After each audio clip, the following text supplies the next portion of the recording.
Hello and welcome back to another FPL team selection video, the final team selection video of the season. And last week in game week 37 it was another very small red arrow for me, which does put me just over the 500k mark, which is very poor for where I would have liked to be in this season. But at the end of the day, I'm top of my mini league by about 50 points or so. So this week is really just a week of throwing a couple of punts out there, maybe going for a little bit of some differentials. So we are going to talk about some of my favourites for this week, along with some of the best fixtures to target. Now before we get started, I just want to say thank you all so much for watching all the FPL videos over the course of this season. I will be back of course for pre-season, and we might have a couple of videos in between then as well. So thank you all so much who have been here for all of the videos so far this season. I do plan on doing them more regularly and making them a little bit better for next year as well. So if you do enjoy this one, make sure to leave a like and subscribe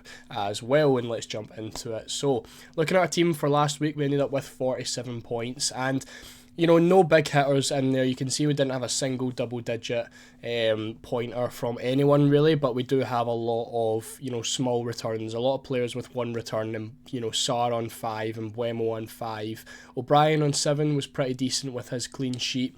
Nico Williams on 4, getting some bonus points. Raya with 7 as well. So a lot of consistent points, really in and about the 5 points or so mark. But no one did stand out over this week, and obviously our Haaland captaincy was a big failure as well. But again, didn't really lose out on too much because my best scoring player was Bowen, and it would have only been an extra 6 points. So nothing massive going on last week. We obviously did roll the transfer as well, which is going to give us 2 transfers to use for game week 38. So let's take a look and see who they might be. So first of all, we're going to take a look at what teams have something to play for on the last day of the season. Obviously, we want to have motivated players in game week 38 and not players who are just going to be, sitting waiting for the season to end because they've got nothing to play for. So we do have 7 teams who are fighting for Europe, and they're obviously going to be the teams that are going to be motivated, are going to be, playing the full 90. A lot of our players aren't going to be rested at all or anything like that. So 7 teams: Man City, Newcastle, Chelsea, Villa and Forest are the teams fighting for the Champions League places and the Europa League places. So they're going to be the teams that we're going to want to look at, mainly out of everyone else. We've also got Brighton and Brentford. Now they are fighting for Europe, but they are reliant on other games. They need Chelsea to finish 7th and win the Conference League next week, and they will potentially have 8th place, which will grant them Conference League. But they are very, like I said, reliant on exact positions. Chelsea finishing in 7th more specifically, and one of them will in 8th place potentially take a Conference League spot. So it could get to the point where they start to lose motivation if Chelsea are beating Nottingham Forest 2 or 3-0, but that isn't something that I don't think will happen. I think that'll be a lot closer game than we do think. Now there is 9 teams fighting for table position. Again, technically you could argue that there's nothing to play for here. I don't think the likes of Palace are going to be fighting for like 11th or 13th rather than their 12th place spot. So you could argue that the table position is also teams that don't have anything to play for, but mainly we have the 4 teams with absolutely nothing to play for. They can't change their position on the table, and they are not fighting for relegation or any European spots either, and that's going to be Liverpool, Arsenal, Southampton and Everton. Now in terms of the opponents of who they play against, the main one we're going to be looking at is going to be Newcastle and Everton, because Newcastle are obviously fighting for Europe and Everton have absolutely nothing to play for. Now Newcastle are at home as well, so that could be a really good game to try and target there. Another one is of course Southampton with nothing to play for. They're playing against Arsenal. Now it is just the the difficulty of that fixture which makes Arsenal players look really good, despite the fact that they don't have anything to play for at this stage.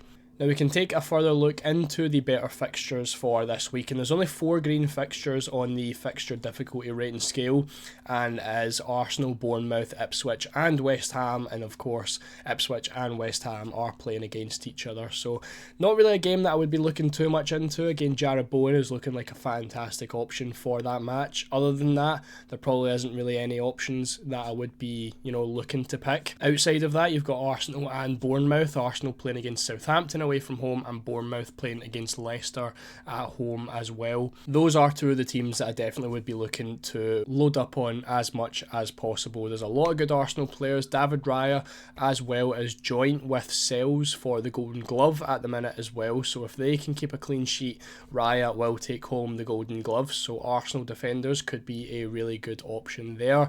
And of course Bournemouth playing at home to Leicester. Leicester of course already relegated. I think Bournemouth could do really well in that match as well, and of course they've got loads of good strikers that you could go for. Now I've also added in Newcastle, Villa and Brighton. Newcastle, again as I mentioned, fighting for Europe, playing against a nothing to play for Everton side, and Aston Villa and Brighton both also fighting for Europe against both the teams that just played this week in the Europa League final. So Spurs probably going to be very hungover after winning the Europa League final, so Brighton players could be a decent option, and of course Aston Villa playing against Man United, who are going to be very deflated after losing in the Europa League final. Again, both Spurs and United have nothing to play for in the Premier League as well, so they could also be really good options for this week. Now obviously it's the final game week of the season, so we are going to be wanting to look for some differentials because it is a lot more fun and it's probably the best game week of the season, and you really can just, you know, have a free one shot at anyone you like. So I've been looking at the chances conceded, looking at some players that could be quite good this week, and these are the 4 differentials that I have started with. Now we've got Matheus Cunha, who the only issue with is obviously he is going to be leaving at the end of the season, probably to Manchester United, but he is obviously playing as the left wing. Now it's whether he starts or not is going to be a big, you know, factor as to whether he would be a good pick or not, but he's playing against Brentford at home, and Brentford are the worst team for conceding chances down their right hand side, which is of course where Cunha plays on the left wing. So if we do get confirmation, maybe in press conferences, that he is going to be starting, I think he could be a fantastic option. You know, he's been sold off by a lot of people in recent weeks, again for good reason, because he hasn't been starting, because he, you know, doesn't look like he's going to be there this next season. But if he does start in the final game of the season, I think he could be a fantastic option with Brentford being so weak defensively down the side that he plays on. We've also got Semenyo, who is another one who exactly the same. Leicester are the worst for chances conceded down his side. Now the only issue with Semenyo is he isn't guaranteed to play at right wing. We saw in the last game that Marcus Tavernier was playing at right wing as well, and Semenyo often plays either right or left wing.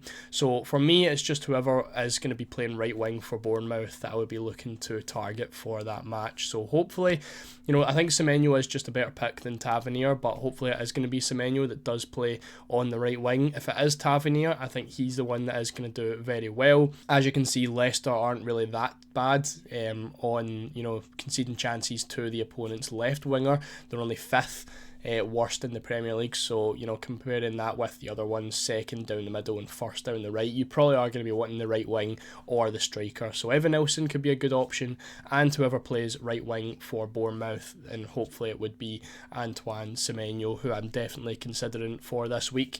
I've also got Trossard as well. Obviously Havertz is back, could potentially play at striker, so that's another one that we probably are going to have to look out for press conferences for, but they're obviously playing Southampton away. Trossard listed as a midfielder, playing as a striker could be a really, really good option.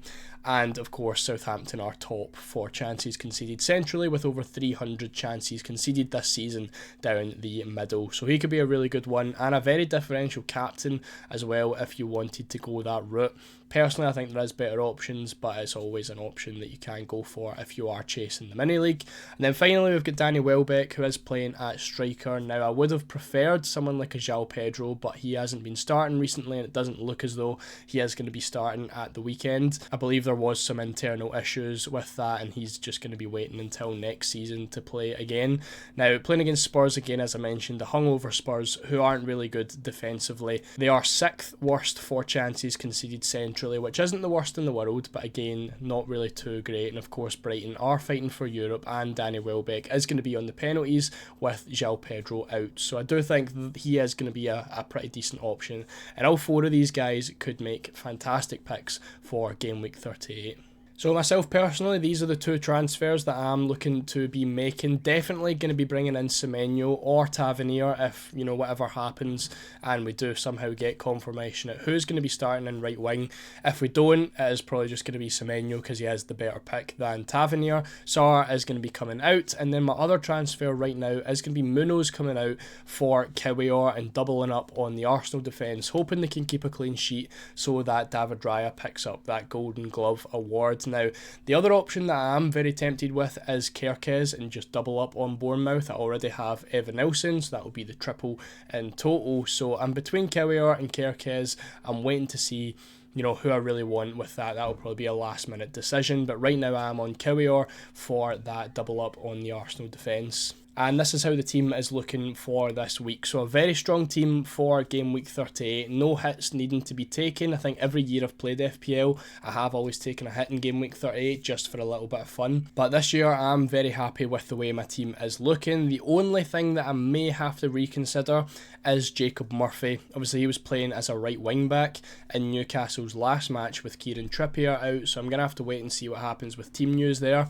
But I do have enough money in the bank to move Murphy straight on to Harvey Barnes if something does happen where Murphy might not be playing in attack. But hopefully he does, because I think Newcastle could do really well against Everton this week. And I've got Livermento and Murphy who hopefully can do really, really well. I think my biggest threat this week is going to be Alexander Isak, but he obviously missed out in the last match, so we're going to have to wait and see if he will be available or not. Another option could potentially be Callum Wilson if he is going to be starting over Alexander Isak. I could move on Mateta to Wilson instead, and that would be a really nice move. So just kind of waiting on team news and seeing what changes could be made with a potential -4 on the cards. But like I said, with Kiwior, getting the double up on Arsenal defence, Raya and Kiwior, but potentially will do Kerkez instead.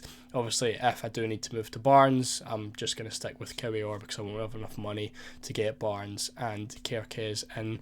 Now, my captaincy is going to be on Mo Salah. He was the best captain on paper in our captaincy video this week, purely because I don't really see too many other options. I think Semenyo could be a really decent captaincy option, but he obviously doesn't have the penalties, so that does put me off him a little bit. Jared Bowen could be a really decent one as well, but I feel like I never see Bowen scoring 2 goals, so I feel like his ceiling isn't really that high. So Salah is the one that I'm on right now and probably will be sticking with. But other than that, very happy with this team. Hopefully Haaland can make up for his poor performances since he has came back and since I brought him in.